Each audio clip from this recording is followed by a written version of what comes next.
अगदी जलद व अचूक बातम्यांसाठी पाहत रहा महामीडिया 24 सदैव तत्पर. चोकाक तालुका हातकणंगले येथील ग्रामपंचायत प्रशासनाच्या कारभारावर किंबहुना सरपंच म्हणून माझ्यावर गैरकारभार केल्याचा आरोप चोकाक गावचे रहिवासी सचिन पाटील यांनी वरिष्ठांकडे तक्रार करत भ्रष्टाचाराचे केलेले आरोप हे बिनबुडाचे असून त्यात कोणतेही तथ्य नाही असा खुलासा सरपंच सुनील चोकाकर यांनी पत्रकार परिषदेत केला. त्यावेळी बोलताना सरपंच चोकाकर म्हणाले, गावातील जल जीवन मिशन ही योजना 1,68,00,000 असून त्याची रक्कम ग्रामपंचायतीच्या खात्यात जमा होत नसते. या योजनेची रक्कम जिल्हा परिषदकडे वर्ग होऊन त्याची देवाणघेवाण जिल्हा परिषद व संबंधित ठेकेदार यांच्या माध्यमातून होत असते. त्यामुळे या निधीत ग्रामपंचायतीच्या माध्यमातून तफावत किंबहुना घोटाळा होऊच शकत नाही. गावातील अशा कर्मचाऱ्यांना कोविड कालावधीमध्ये 65,000 ची रक्कम बेकायदेशीरपणे दिल्याचा कुठलाही पुरावा तक्रारदाराकडे नाही. मुळात ही रक्कम तक्रार झाल्यानंतरच अदा केली आहे. तक्रारीत म्हटले आहे की ₹1,20,000 इतकी अनामत रक्कम ग्रामपंचायतीच्या खात्यावर न भरता सरपंचांनी ती परस्पर उचल केली आहे.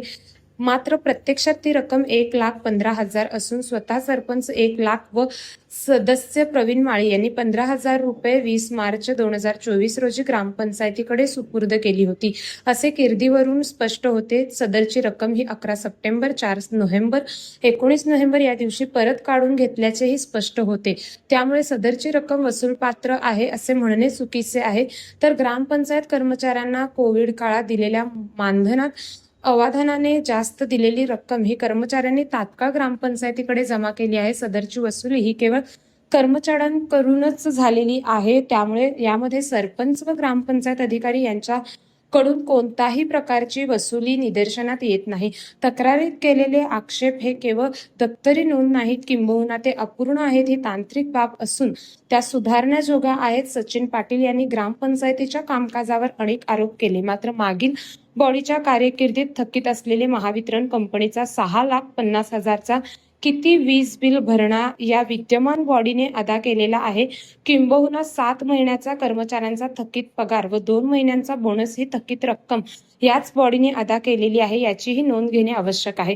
त्यामुळे या संपूर्ण प्रक्रियेत शासकीय निधीचा कोणताही अपहार अथवा गैरवापर स्वतःच्या फायद्यासाठी झालेला नाही हे आम्ही सिद्ध करत आहोत. पत्रकार परिषदेला गटनेते अविनाश बनगे,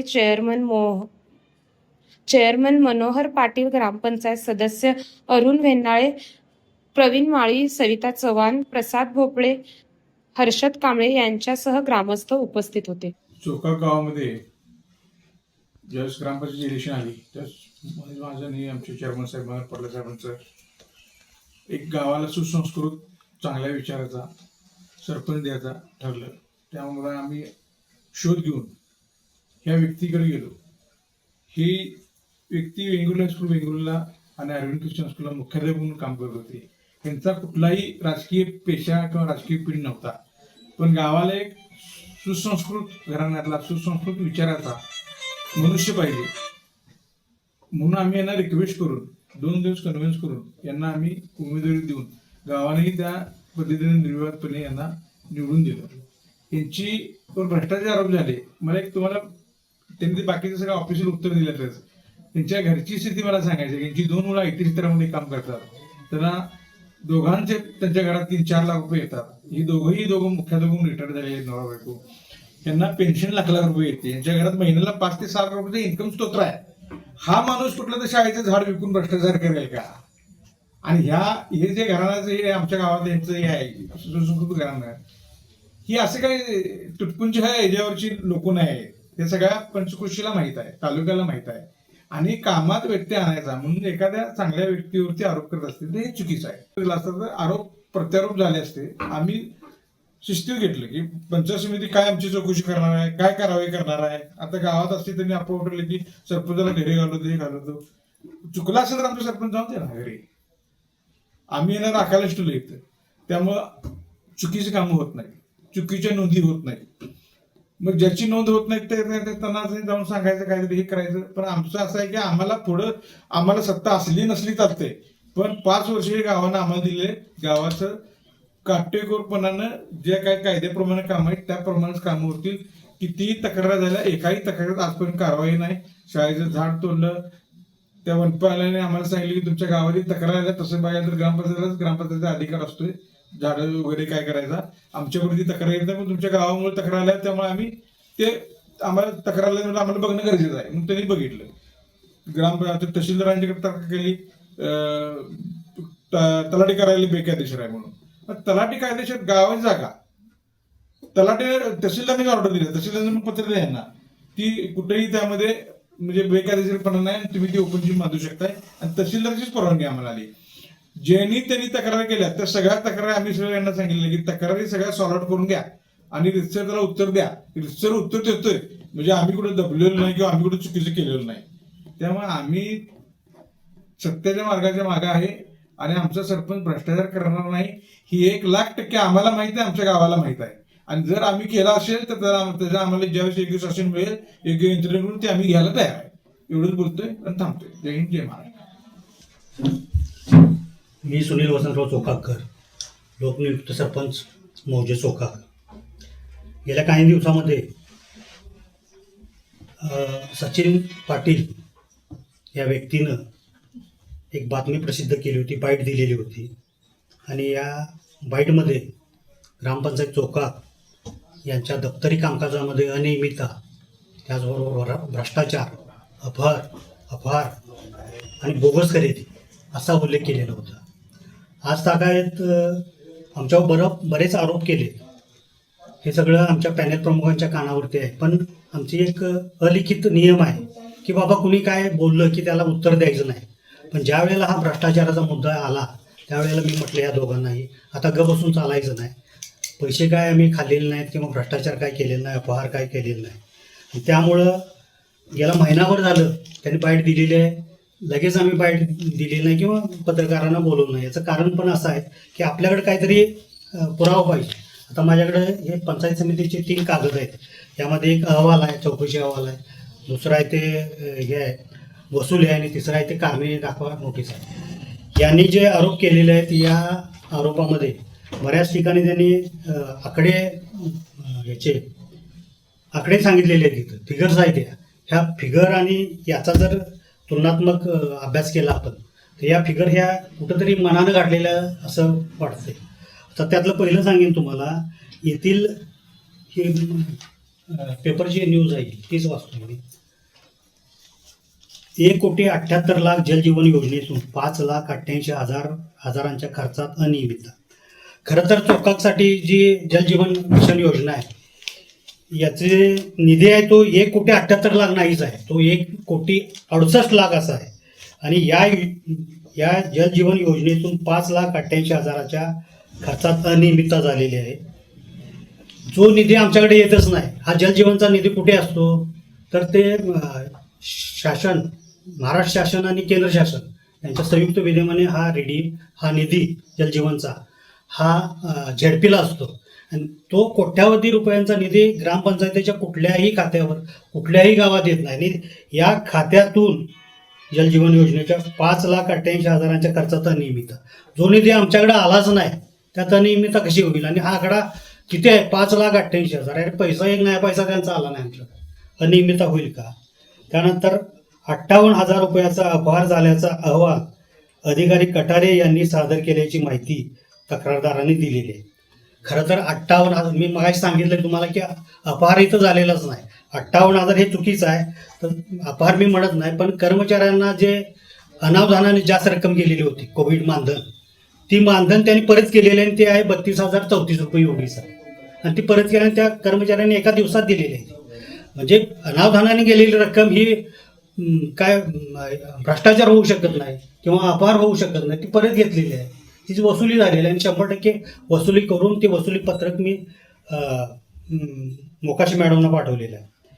त्यानंतर बघा असं आहे की अशा कर्मचाऱ्यांनी 65,000 बेकायदेशीर अदा केले. अशा कर्मचाऱ्यांना खरं तर ही तक्रार होईपर्यंत मी माझ्या कर्मचाऱ्यांना कोविड मानधन दिलेलं होतं, पण अशा वर्कर्सना दिलेलं नाही. त्यांचे 2 वेळेला अर्ज आला, त्यांना बसवून सांगितलं थोडंसं पैशाचं निधी नाही आमच्याकडं, तुम्हाला देणार म्हणजे देणार म्हणून सांगितलं. आणि ही तक्रार होईपर्यंत एकही पैसा त्यांना दिलेला नव्हता अशा वर्कर्स. पण इथे लिहिलं 65,000 अदा केले त्यांना. ही चुकीची बातमी. आणि मगाची जी बातमी आहे सरपंचांनी 1,20,000 अनामत रक्कम उचल केली.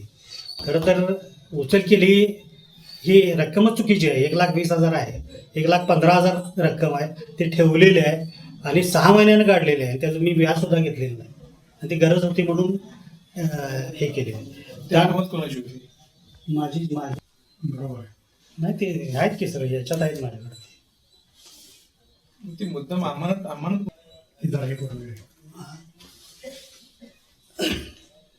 त्यानंतर परत जे निवेदन झालं महामीडिया 24ला, तर त्या निवेदिकेनं असं म्हटलं होतं, पंचायत समितीच्या अहवालानुसार नळ पाणी पुरवठा 5,88,030 रुपये व 15 वित्त आयोग व ग्राम निधीमधून 3,29,000 रुपये आर्थिक अनियमितता. सदर रक्कम जल जीवन योजनेतून खर्च होणे गरजेचे असताना नियमबाह्य खर्च केला.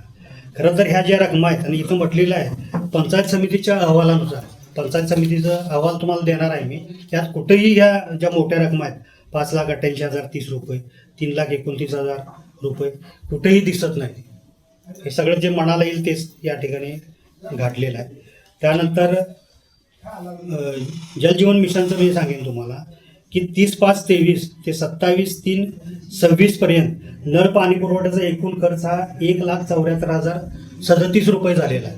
हे नळ पाणी म्हणजे 3.5 वर्षाचा खर्च आहे हा. आणि जलजीवन मिशन आमचं कोल्हापूर जिल्ह्यामध्ये चोकाकी असं गाव आहे की जलजीवन योजना जिल्ह्यात पहिले आहे. आणि जलजीवन योजनेचं MSEBचं कनेक्शन हे सुद्धा जिल्ह्यात पहिलं आहे. आणि हे MSEBचं कनेक्शन आम्हाला 11/7/2024 रोजी म्हणजे जुलै महिन्यात मिळालं. त्यामुळे याचा काय लाभ घेता आला की आपल्या विहिरीला पाणी होतं.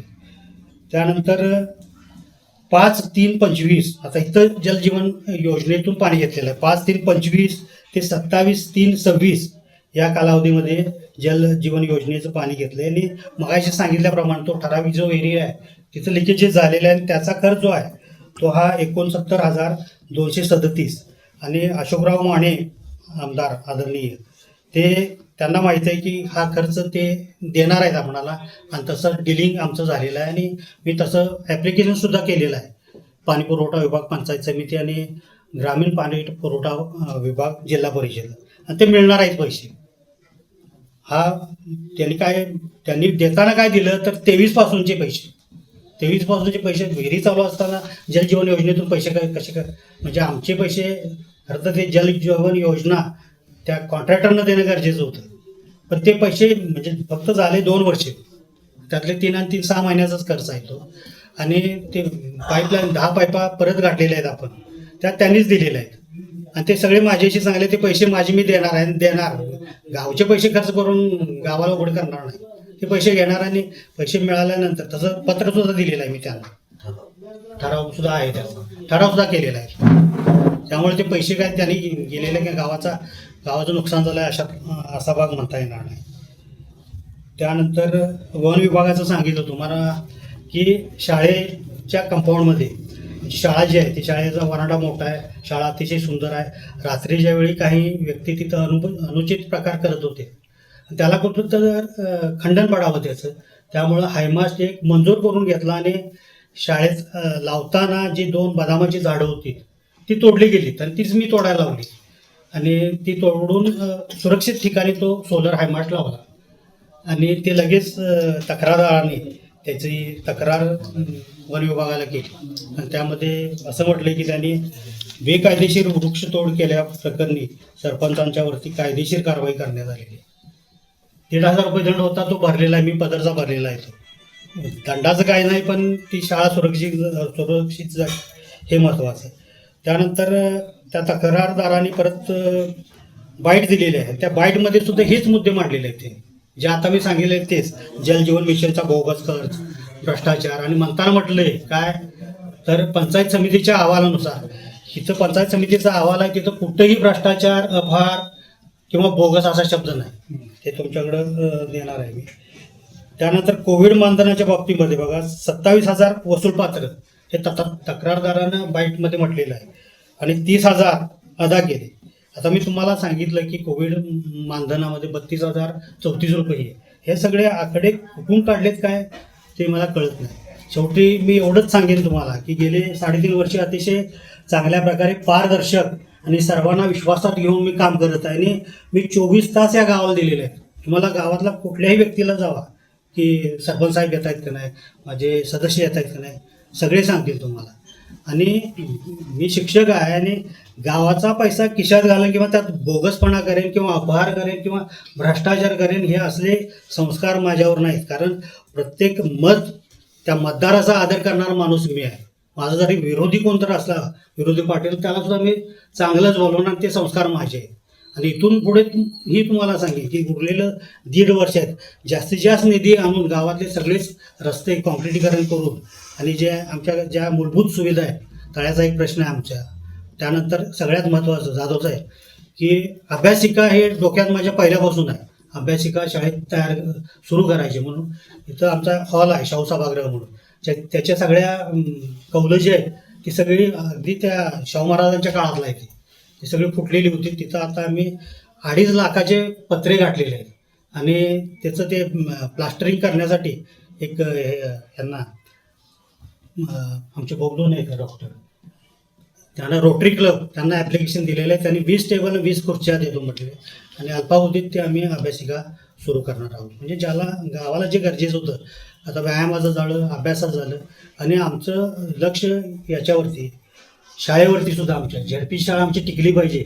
अतिशय गुणी शिक्षक आहेत, अतिशय विद्यार्थी आमच्यातलं कोणीही तो विद्यार्थी आणि इंग्लिश मिडियमचा विद्यार्थी तुलना करायची, आमचा निश्चितपणे उजाव होईल. अनेक तुम्हाला सांगेन मी, आणि हे फार महत्त्वाचं आहे. आज आम्ही सत्तेवर आल्यापासून 5वे हे ग्रामपंचायत अधिकारी आहेत, लक्षात घ्या. चोकाची एवढी बदनामी झालेली आहे. हे कशामुळे झाले की आलेला जो अधिकारी आहे त्याला कुठून तरी माहितीचे अधिकार पडणे, त्याचं काम राहिलं बाजूला. बरं का, आम्ही सुद्धा जाधव साहेब हे सगळे दप्तर घेऊन, आपल्याला माहिती आहे, सगळं घेऊन बसू ते माहिती तेवढी अदा करायची. म्हणजे 3.5 वर्षामध्ये 5 ग्रामपंचायत अधिकारी बदलत आहे. याचा अर्थ काय, इथे यायला कोण तयार नाही. सोहिल म्हणून मी इकडं होता, तो निलेवाडीला चांगली व्यक्ती होती, त्याला कन्व्हिन्स केलं आणि त्यांना त्या कटारे साहेबांच्याकडे जाऊन याची ऑर्डर सुद्धा काढली, येतो सुद्धा म्हटले. पण काय झालं कोणाला तर आठवड्याने त्यांनी बदली कॅन्सल करून घेतली. आता इथं बोंदाडे मॅडम होत्या, ते काय आम्हाला नको होत्या, त्यांच्या बदलीविषयी आम्ही प्रयत्नच केलेला होता. त्यानंतर ते खावडे म्हणून आता मुळचिंगीचे आहेत, ते आहेत, तो माणूस चांगला आहे. त्यांना सांगितलंय आम्ही, बाबा उरलेले जे 1.5 वर्ष आहे ते 1.5 वर्ष तुम्ही इथंच राहा, पण चोखपणे कारभार करूया. तर मग चला सबस्क्राईब करायला विसरू नका महामेडिया 24 न्यूज चॅनलला. महामेडिया 24 सदैव तत्पर.